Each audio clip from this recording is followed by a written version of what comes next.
Hello বন্ধুরা, তোমার সকলকে স্বাগতম তোমাদের চ্যানেল ডাব্লিউবি প্রাইভেট টিউশনে। তো আজকের এই ভিডিওতে আমরা পর্ষদ পদার্থ টেস্ট পেপারের 26 নম্বর পেজে যে বাংলার প্রশ্নের উত্তর নিয়ে আজকের এই ভিডিওতে আলোচনা করব।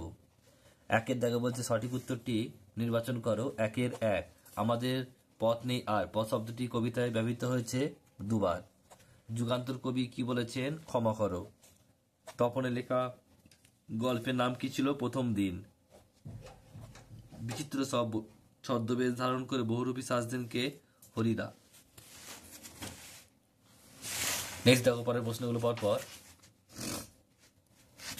বলছে শ্রীপান্তের আসল নাম কি? এটা হবে নিখিল সরকার। বলছে ইজাল শব্দের অর্থ পাজামা। বলছে রসে মহাবলী মেঘনাদ ফেলাইয়া কি ফেলার কথা বলা হয়েছে? কনক বলয়। কেবল আশ্চর্য আশ্চর্য বিষয়টি কি? দুটি চোখের দৃষ্টি।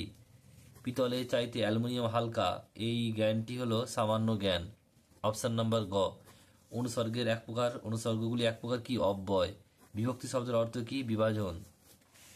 নেক্সট হচ্ছে পরেরটা দেখো, পঞ্চানন পদটি কোন সমাসের উদাহরণ? বহুব্রী। দ্বিগু সমাসের পুরো পদটি কি? সংখ্যাবাচক।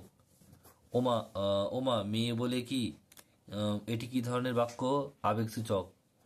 আচ্ছা, আমি একদিনও না দেখিতাম তারে, এটি কোন ধরনের বাক্য? নঅর্থক। মহাশয়ের থাকা হয় কোথায়? এটি কোন বাচ্যের উদাহরণ? ভাববাচ্য।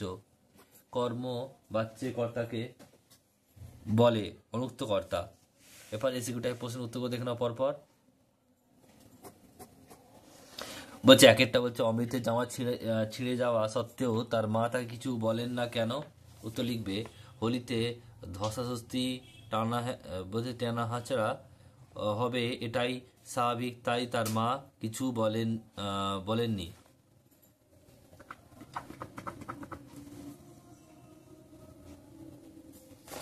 নেক্সট প্রশ্ন পরেরটা বলছে দুইয়েরটা, যে ইসাবের বাবা শান্ত গলা শুনে ইসাব ও অমৃত কি ভেবেছিল?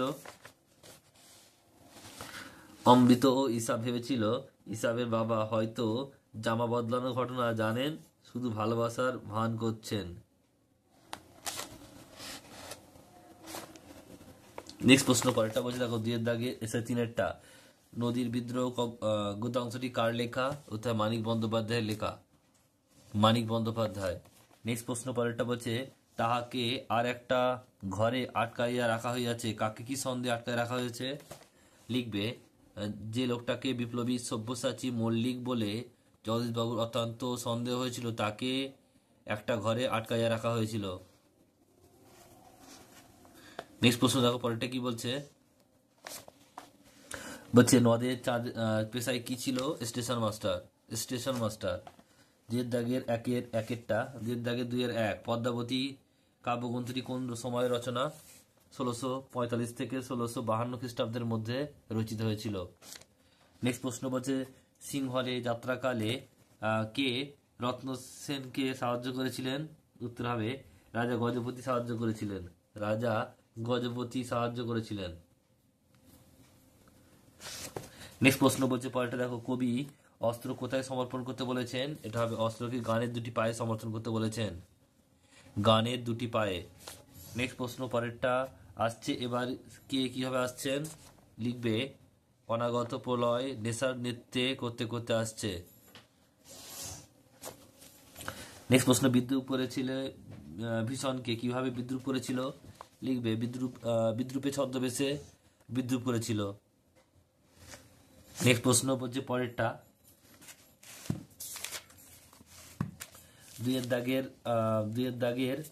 দুইয়ের তিনের এক বলছে প্রাচীন সুমেরীয়রা কিভাবে কলম বানাতো? উত্তর লিখবে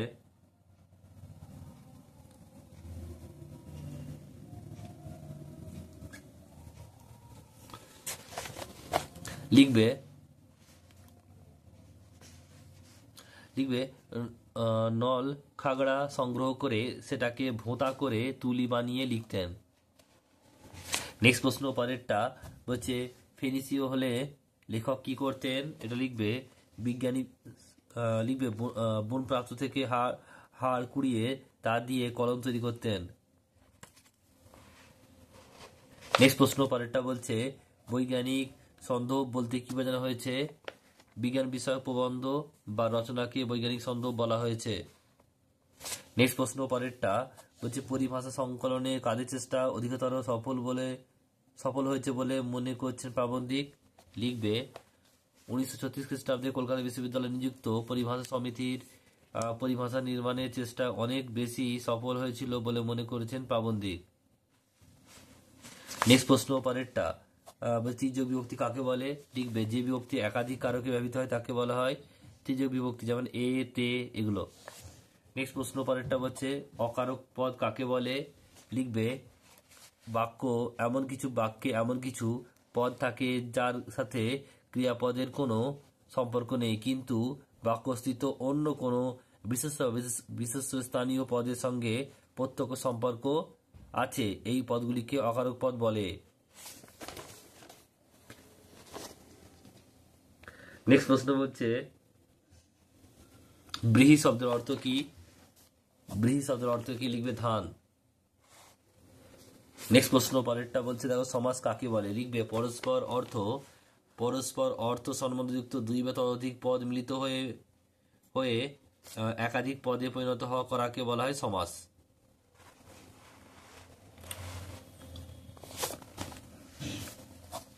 দৃঢ় প্রতিজ্ঞ শব্দটি ব্যাস বাক্য লিখে দেখাও। দৃঢ় প্রতিজ্ঞ তো দৃঢ় হয়েছে প্রতিজ্ঞা যার, এটা বহুব্রীহি সমাস। নেক্সট প্রশ্ন পরেরটা বলছে সরল বাক্যে কয়টি বাক্যাংশ থাকে?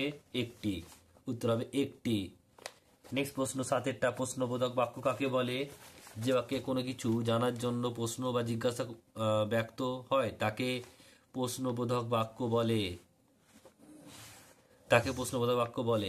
নেক্সট প্রশ্ন বলছে বাক্য গঠনের শর্তগুলি কি কি?